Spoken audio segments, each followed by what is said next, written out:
Buenos días, estimadas profesoras y profesores.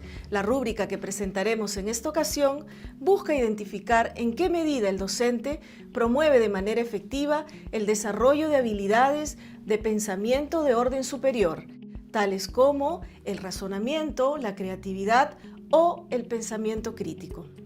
Como docentes, sabemos que el aprendizaje es un cambio relativamente permanente y transferible en los conocimientos, habilidades, actitudes, emociones o creencias de una persona que se produce como consecuencia de su interacción con el medio. Por medio, no nos referimos exclusivamente al entorno físico, sino también a la cultura y al entorno social. Sabemos también que la memoria es necesaria para el aprendizaje, pero eso no significa que aprender sea memorizar. Hay formas elementales de aprendizaje y formas más complejas y significativas. La memorización o asociación sin comprensión es la forma más elemental de aprendizaje. Son ejemplos de este tipo de aprendizaje el aprender datos, técnicas o procedimientos rutinarios. También se incluye en este tipo de aprendizaje la memorización de definiciones sin que medie comprensión de las mismas. Por ejemplo, un docente de matemática de secundaria le pide a los estudiantes que memoricen el teorema de Pitágoras. En un triángulo rectángulo, la suma del cuadrado de los catetos es igual al cuadrado de la hipotenusa, les dice.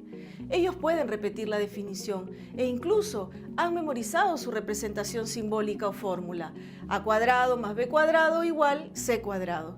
Y pueden responder ejercicios tipo en los que sustituyen las variables por cifras dadas. Pero, ¿cuánto comprenden de esta noción? ¿Entienden los estudiantes qué significa la relación entre los catetos y la hipotenusa? Otro docente, en cambio, supera el plano de la mera memorización y aplicación rutinaria del teorema, cuando promueve que los estudiantes encuentren sentido a la fórmula.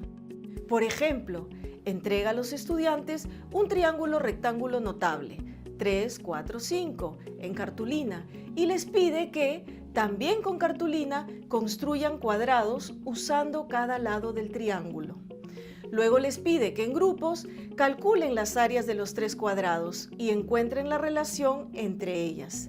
Repite la misma actividad con el triángulo notable 5, 12, 13 y finalmente conduce el trabajo de los grupos para que los estudiantes descubran que la suma de las áreas de los cuadrados proyectados desde los catetos es igual al área proyectada desde la hipotenusa.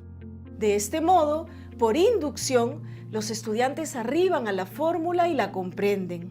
Este último profesor, a diferencia del primero, ha gestionado eficientemente una actividad que promueve el razonamiento de sus estudiantes.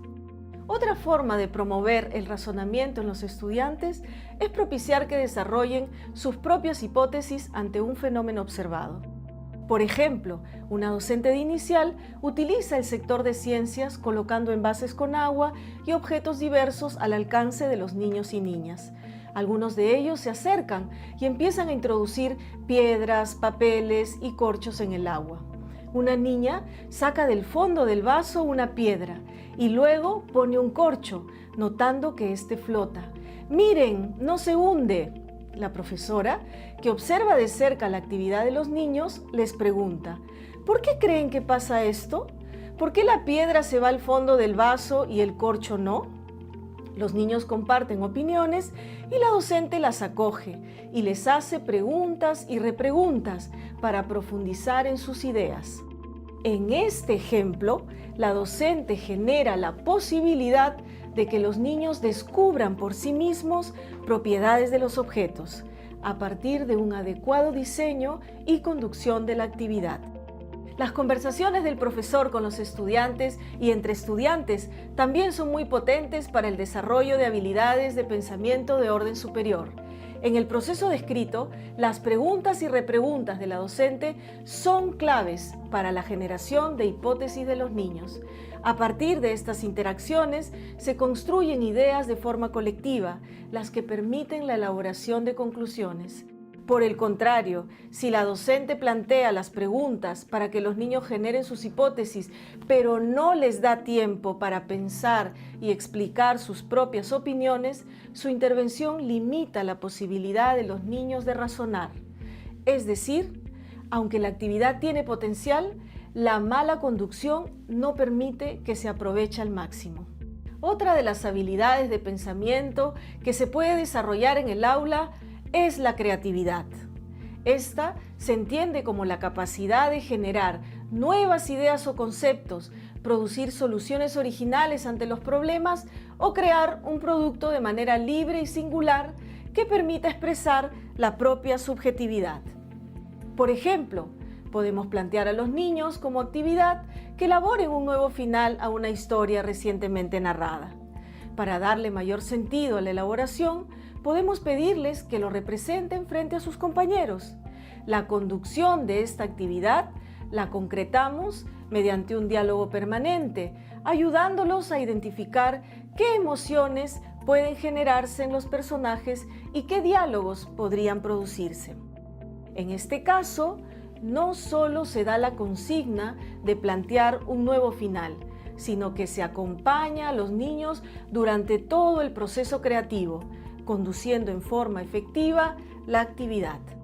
Otra forma de promover efectivamente la creatividad es cuando generamos espacios para que los niños exploren o vivencien experiencias gratificantes, las mismas que constituyen la base de sus creaciones. Una actividad de motricidad puede ser una buena oportunidad para que los niños encuentren nuevas formas de expresarse corporalmente. Durante el desarrollo, podemos plantear preguntas que los ayuden a descubrir nuevas formas de movimiento. Las preguntas que planteemos deben dar la posibilidad a los niños de que piensen en muchas respuestas posibles. Así, se les estimula a generar sus propias ideas o a producir nuevos movimientos. Por su parte, el pensamiento crítico se refiere a la toma de una postura personal fundada, es decir, argumentada sobre la base de un análisis previo respecto de alguna problemática. Para desarrollar esta habilidad en nuestros estudiantes podemos partir de experiencias cercanas a ellos, es decir, problemáticas que suceden en la escuela, en las familias o en la comunidad.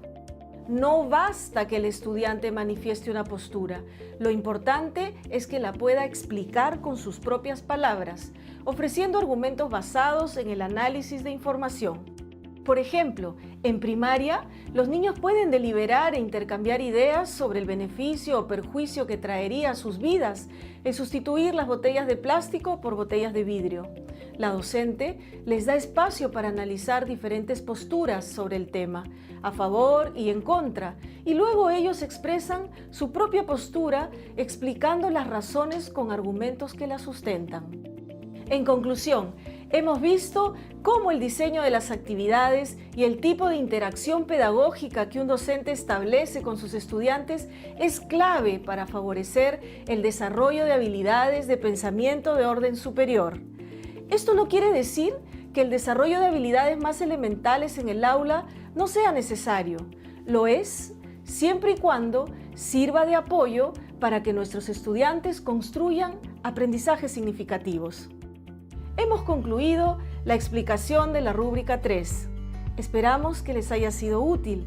Gracias por su atención y los invitamos a ver los videos de las otras rúbricas.